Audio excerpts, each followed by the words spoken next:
sebab saya pun apa nama keliru juga bahawa bukankah kita yang membangunkan dengan duit kerajaan sendiri, dan hari ini kita pula terpaksa menyewa kepada Putrajaya Holding. Jadi saya minta penjelasan itu untuk maklumat yang lebih detail. Yang keduanya tentang, saya juga nak mengambil kesempatan ini untuk mendapatkan penjelasan kaitan dengan penganjuran Malaysia sebagai tuan rumah kepada PATA Annual Conference pada 2012 yang berlangsung pada 20 April yang lalu. Saya ingin mendapat penjelasan pertama sekali apa kesan daripada persidangan PATA Annual Conference yang diadakan baru-baru ini, dan saya akuilah bahawa satu penghormatan yang diberikan oleh pihak PATA Executive Board dan PATA Board yang memberikan pengiktirafan kepada Malaysia untuk menjadi tuan rumah sekali lagi dalam PATA Annual Conference meeting baru-baru ini. Tapi saya nak dapat penjelasan sejauh mana keberkesanan daripada penganjuran ini. Satu. Saya tidak menafikan bahawa ramai pelancong-pelancong datang ke negara kita mengikut faktanya 24.5 juta orang datang pada tahun 2010. Tetapi saya juga ingin mendapat penjelasan bagaimana kerajaan pihak kementerian menguruskan persidangan ini. Sebab saya melihat bahawa kalau mengikut asalnya kerajaan pihak kementerian sendiri telah bersetuju memperuntukkan sebanyak RM2,398,600 bagi tujuan persidangan PATA yang berlangsung bermula daripada 19 April hingga 22 April baru-baru ini. Tetapi dalam beberapa perkara ada benda-benda yang tidak terdapat di dalam bajet. Kalau melihat kepada kertas bajet itu, bajet peruntukan itu tiba-tiba dibuat satu yang daripada perancangan yang asal. Umpamanya macam menyediakan maskot penyu sebanyak 4 ekor maskot penyu, sedangkan kalau saya lihat bahawa maskot penyu ini tidak terdapat di dalam peruntukan 2 juta itu, tidak terkandung perbelanjaan dalam 2 juta. Tetapi tiba-tiba pihak kementerian cepat untuk membuat satu peruntukan penyu iaitu sebanyak RM49,500 dengan kadar seekor RM12,000. Seekor RM12,000. Jadi ini seekor RM12,000 untuk maskot ataupun patung penyu sempena dengan PATA Annual Conference di Kuala Lumpur baru-baru ini. Jadi saya nak tanya bahawa kenapa di awal lagi kita tidak ada satu perancangan untuk melihat bahawa keperluan kepada maskot ini, sedangkan kita macam-macam tak ada satu persediaan yang rapi, tiba-tiba last minute baru nak sediakan satu maskot sebanyak sejumlah 4 ekor. Yang ketiganya ialah saya persoalkan bahawa macam ada sesuatu yang tak kena bila dia diberikan kepada syarikat RLMG Ryan Enterprise yang mendapat macam kita katakan bahawa melalui satu mendapat perkhidmatan syarikat ini untuk membekalkan 4 maskot ini. Sebab saya pun juga bahawa macam mana syarikat tiba-tiba syarikat ini dia baru tubuh 3-4 bulan sebelum tu 3-4 bulan sebelum itu, iaitu dia didaftarkan pada 2 Oktober 2012. 2 Oktober 2012 dia didaftarkan dengan Suruhanjaya Syarikat, dan dia didaftarkan dalam Kementerian Keuangan untuk pengesahan sebagai syarikat Bumi Putra ini. Dia didaftarkan pada 17 bulan 2, sedangkan sidang PATA ni diadakan pada 19 April.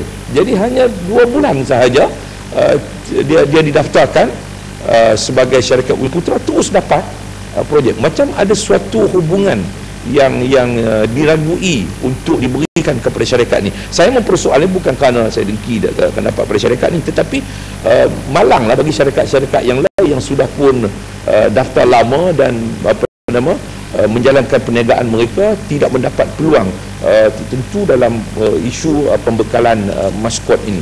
Jadi saya nak dapat penjelasan ini kenapa boleh berlaku sebegini rupa, dan malah saya lihat bahawa ada perkara yang terpaksa dibuat walaupun tidak dipersetujui, walaupun hakikatnya bahawa pegawai-pegawai itu ada pegawai tertentu itu tidak menyetujui, tetapi oleh kerana tak dapat nak dielakkan maka terpaksa setuju kepada amalan yang luar biasa dalam kes pemberian maskot ini.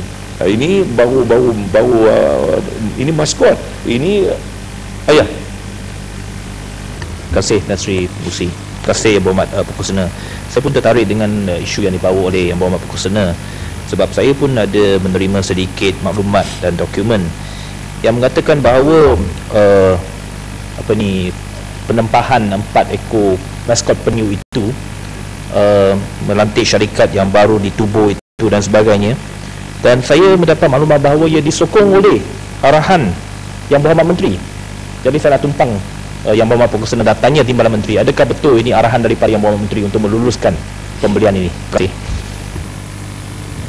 Ya, saya berasaskan kepada maklumat yang ada kepada saya ini, tetapi memang pegawai tidak bersetuju, pegawai tidak bersetuju kerana ini amalan di luar biasa, tetapi oleh kerana disokong arahan arahan oleh Yang Berhormat Menteri, maka terpaksa bersetuju. Jadi saya rasa satu benda yang pelik adalah sepatutnya pegawai dia mestilah buat perkara yang mengikut proses ataupun prosedur yang sepatutnya, bukan berasaskan kepada arahan daripada menteri. Dan menteri harus faham bahawa ini bidang tugas yang ada kepada pegawai. Tidak boleh menteri mencampuri urusan pelaksanaan tugas yang dibuat oleh pegawai. Jadi ini yang Tan Sri yang kita rasakan bahawa apabila menteri atas sifat dia sebagai seorang menteri, dia mencampuri urusan kerja yang dibuat oleh pegawai, menjadikan pegawai tak boleh nak bekerja secara yang betul, yang baik. Akhirnya terpaksa akurlah kepada apa yang dikehendaki oleh menteri yang merupakan orang politik yang akhirnya akan merosakkan perkhidmatan awam di dalam negara kita ini. Yang Tenggara ni panggil kan Tenggara. Bisingnya.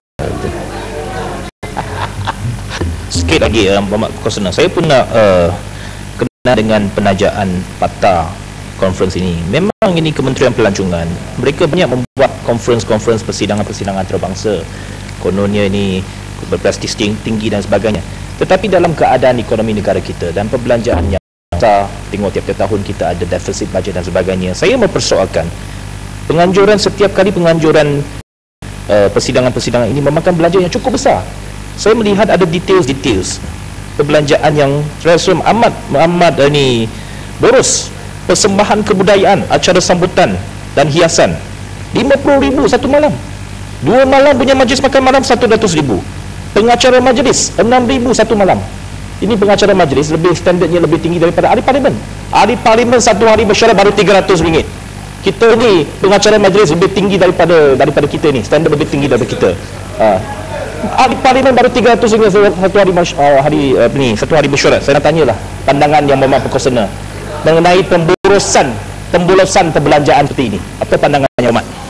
Ya, ini satu perkara yang sangat dipersoalkan. Bila saya katakan bahawa diperuntukkan sebanyak 2 juta untuk persidangan hanya tempoh beberapa hari, kalau ikut kertas asalnya, makan malam dengan makan malam sebanyak 90,000, lighting sistem siar raya 30,000, kebudayaan 50,000, pengacara jadi RM6,000. Ini bagi saya bahawa satu benda yang cukup besar, yang tidak sewajarnya. Tapi saya katakan bahawa isu dia ialah kadang-kadang orang keputusan suruh kita menjadi penganjuran, kita pun rasa bangga. Tapi orang kata bahawa oleh kerana Malaysia ni senang menyediakan peruntukan duit yang besar untuk meringankan persidangan tersebut. Jadi Jadi kita menjadi apa nama mangsa. Maknanya setiap tahun kata Malaysia bagus, ini memang hebat Malaysia dari segi industri pelancongan. Kita pun seronok kembang kerana pujian daripada antarabangsa. Sedangkan mereka nak suruh kita suruh kita yang menyediakan peruntukan. Negara lain tak nak menyediakan peruntukan untuk nak mai satu persidangan yang saya anggap bahawa dia bukan ada apa hasil pun, sebagai social gathering saja, hanya pertemuan di kalangan board untuk membuat satu persidangan. Jadi saya katakan bahawa ini sesuatu yang sangat malang, dan kita nak kita mintalah penjelasan seperti mana yang disebut oleh Wabi daripada Rasah tadi. Sebab bagi saya bahawa macam maskot sampai 4 ekor. Pasal apa sampai 4 ekor? Apa sampai 4 ekor? Apa seekor sudah? Siapa boleh tengok penyu? Dah lah, lebih baik ambil tenggara pergi letak kat depan tu, baru lebih cantik. Baru ada orang nak tengok ni ibu penyu buat apa. Saya kata kalau letak tenggara di situ, itu lebih menawan apa nama pelancong daripada letak penyu ni. Tak ada lah apa sangat bagi saya. Jadi sebab itu bagi saya bahawa kerajaan kita macam tak tahu apa keutamaan yang perlu dibuat. Macam saya bangkit semalam, Tan Sri Pengurusi, macam mari kita nak belah sewa beruang panda sampai 3.2 juta kan. Jadi satu yang saya fikir bahawa adakah ini satu keperluan? Adakah kita rasa bahawa ramai orang nak tengok, takkan kita nak suruh orang kampung daripada Kuala Nerang, daripada Arau naik kereta bayar tol, kemudian main nak tengok beruang panda 2 ekor di Putrajaya. Jadi saya katakan bahawa kita tak tahu lihat apa kepentingan, keperluan kepada kehidupan rakyat. Sebab itu saya sebut semalam bahawa kalau kita dalam beruang panda, ini dalam konteks pelancongan juga, sebab nak jadikan beruang panda itu sebagai satu daya tarikan pelancongan. Kalau pelancong daripada luar nak tengok beruang panda, baik dia pergi China, baik dia pergi ke negara China. Kalau rakyat Malaysia nak tengok beruang panda, takkan kita nak habis duit kemudian mari sini nak kena bayar nak masuk tengok beruang panda. Lebih baik Tan Sri, kita macam mana daripada 30 juta untuk sewa beruang panda itu, lebih baik kita uruskan kehidupan janda. Itu lebih baik kepada mengatasi masalah janda ataupun ibu tunggal yang tak ada rumah, yang miskin, yang terpaksa bela anak mereka untuk belajar sampai ke universiti dan sebagainya. Ini yang sepatutnya. Jadi saya fikir bahawa kesianlah, maknanya janda ibu tunggal dapat beri 500, beruang panda dapat 3.2 juta. Jadi dia batik si dapat tayar 520, beruang dapat 3.2 juta. Jadi maknanya kerajaan tak tahu nak beda mana utama, panda. Jadi saya fikir bahawa sepatutnya Kementerian Pelancongan juga harus melihat perkara ini, bahawa Kementerian Pelancongan juga harus melihat bahawa panda bukan satu yang boleh menambahkan hasil pendapatan kepada industri pelancongan dalam negara kita. Sebaliknya satu pembadiran. Kita sewa, kemudian kita belada, kalau dia mati kita kena bayar pula. Kalau dia beranak bukan macam pawah lembu kebau di kampung. Kita kena bagi balik kepada tuan punya tu, atau kalau kita nak belah kita kena tambah sewa. Jadi saya rasa lebih baiklah kita belah rakyat kita daripada kita belah beruang panda. Terima kasih Tan Sri. Ramailah yang berucap. Kalau ramailah yang berucap, saya ingatkan kepada yang bermat, entah kenapa saya terlampau bermurah hati pada hari ini. Yang dibahas